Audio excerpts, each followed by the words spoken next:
મળતી માહિતી અનુસાર ભાવનગર શહેરના ઘોઘા ગેટ પાસે રોડની વચ્ચે આડી પાર્ક કરેલી રિક્ષાને હટાવવા માટે સિટી બસના ડ્રાઈવરે રિક્ષા ચાલકને કીધું હતું।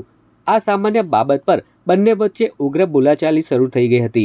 મામલો એટલો બીચક્યો કે રિક્ષા ચાલકે ઉશ્કેરાઈને બસ પર ઈંટડા અને બ્લોક ફેંકવાનું શરૂ કરી દીધું હતું। હુમલાના કારણે બસના કાચ ધડાધડ તૂટી પડ્યા હતા, જેના લીધે બસમાં સવાર મુસાફરોમાં અફરાતફરીનો માહોલ સર્જાયો હતો। આ સમગ્ર ઘટના પોલીસ ચોકીથી માત્ર 30 ફૂટ દૂર મુખ્ય રોડ પર બની હતી। પોલીસ ચોકીની આટલી નજીક આવી ઘટના બનતા સ્થાનિક તંત્રની નિષ્ક્રિયતા અને ભાવનગરમાં જાહેર સુરક્ષાની સ્થિતિ સામે સ્થાનિકોમાં ભારે રોષ જોવા મળી રહ્યો છે।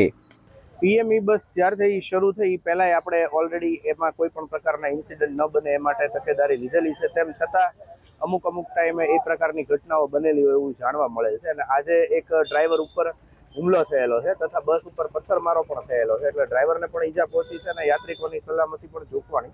એ બાબતે તમામ લોકો હડતાલ ઉપર અત્યારે ઉતરેલા છે, ડ્રાઈવર અને કંડક્ટર। જે બાબતે અત્યારે અમે એમને સમજાવવાનો પૂરો પ્રયત્ન કર્યો છે કે ભાઈ તંત્ર એના તરફથી પૂરેપૂરા એક્શન લેશે, તેમ છતાં એ માનવા નથી। એટલે હાલ પૂરતું પીએમઈ બસ સેવામાં એક વિક્ષેપ ઊભો થયેલો છે।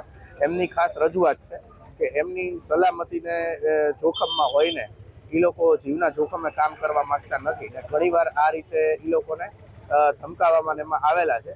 તો એકવાર કાયદાકીય રીતે એમની ઉપર એક્શન લેવામાં આવે ત્યારબાદ એ લોકો